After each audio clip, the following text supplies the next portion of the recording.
Hello மக்களே, this video sponsor by Bymot e shopping. இந்த ஆப்பில் வீட்டுக்கு தேவையான ப்ராடக்ட்ஸ் எல்லாமே ஆன்லைன்லேயே பர்ச்சேஸ் பண்ணிக்கலாம். டோர் டெலிவரியும் உண்டு. ஆப் லிங்க் டிஸ்கிரிப்ஷனில் இருக்குது, மறக்காமல் செக் பண்ணி பாருங்கள். வாங்க வீடியோக்குள்ளே போகலாம்.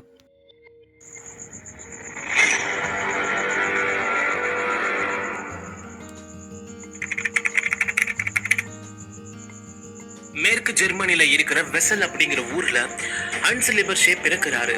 காலப்போக்கில் ஹன்ஸ் கண்கண்ணாடியை உருவாக்குற ஒரு கடையை வச்சு நடத்துறாரு.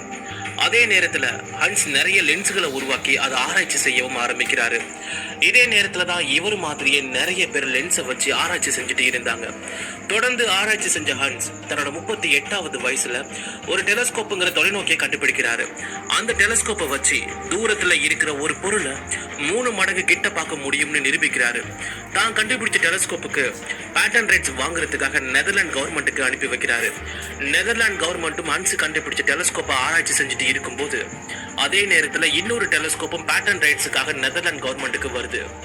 இன்னொரு டெலஸ்கோப்பை உருவாக்குனது யாருன்னு பார்க்கும்போது ஹன்ஸ் இருக்கிற அதே ஏரியாவில் வாழ்ற எஸ்ஆர்எஸ் ஜான்சன் ஹன்ஸுக்கு தெரிய வருது. 2 பேரோட டெலஸ்கோப்பையும் ஆராய்ச்சி செஞ்ச நெதர்லாந்து கவர்மெண்ட் டெலஸ்கோப்பை இன்னும் அட்வான்ஸா உருவாக்க சொல்லி திருப்பி அனுப்புறாங்க.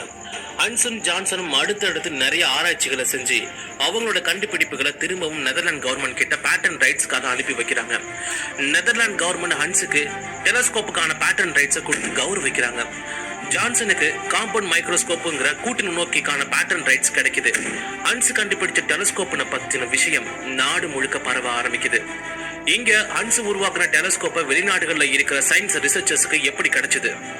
ஹன்ஸோட டெலஸ்கோப்பை அடிப்படையா வச்சு இத்தாலியில இருக்கிற கலீலியோ உருவாக்குன டெலஸ்கோப்பு ஒட்டுமொத்த உலகத்தையே திரும்பி பார்க்க வச்சதுக்கான காரணம் என்ன? நவீன அறிவியலின் தந்தைன்னு கலீலியோவை கூப்பிடுறத பார்க்கும்போது கலீலியோட வாழ்க்கைக்கு பின்னாடி இருக்கிற ரகசியம் என்னவாக இருக்கும்? நீளமா கீழே மட்டும் அகல் விளக்கு மாதிரி இருக்கும்.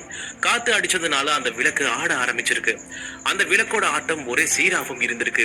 அது எப்படி சீரான வேகத்துல ஆடுதுன்னு கண்டுபிடிக்க கலீலியோ ஒரு செகண்டுக்கு எத்தனை முறை ஆடுதுன்னு தெரிஞ்சுக்க தன்னோட கை நாடியை பிடிச்சு கவனிக்க ஆரம்பிக்கிறாரு. அப்படி அவர் கண்டுபிடிச்சதுதான் சிம்பிள் பெண்டுலம். இப்ப இருக்கிற கடிகாரம் எல்லாத்துக்குமே அடித்தளமே கலீலியோவோட இந்த கண்டுபிடிப்பு தான் காரணமா இருக்கு. இப்படி புது கண்டுபிடிப்பை நோக்கி பயணிச்சுட்டு இருந்த கலீலியோ அடுத்து வெப்பநிலை மானிங்கிற தெர்மோஸ்கோப்பை கண்டுபிடிக்கிறாரு. இன்னைக்கு இருக்கிற தெர்மோமீட்டருக்கு அடித்தளமே கலீலியோ கண்டுபிடிச்ச தெர்மோஸ்கோப் தான் காரணம். இப்படி பல ஆராய்ச்சிகளை ஈடுபட்டிருந்த கலீலியோ தன்னோட 22வது வயசுல இன்னொரு விஷயத்தை கண்டுபிடிக்கிறாரு.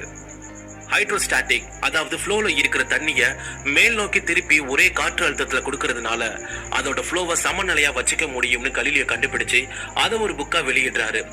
இன்னைக்கும் நிறைய ஹோட்டல்ஸ்ல இருக்கிற வாட்டர் ஃபவுண்டைன் இவரோட கண்டுபிடிப்பு தான். இந்த கண்டுபிடிப்புக்கு அப்புறம் தான்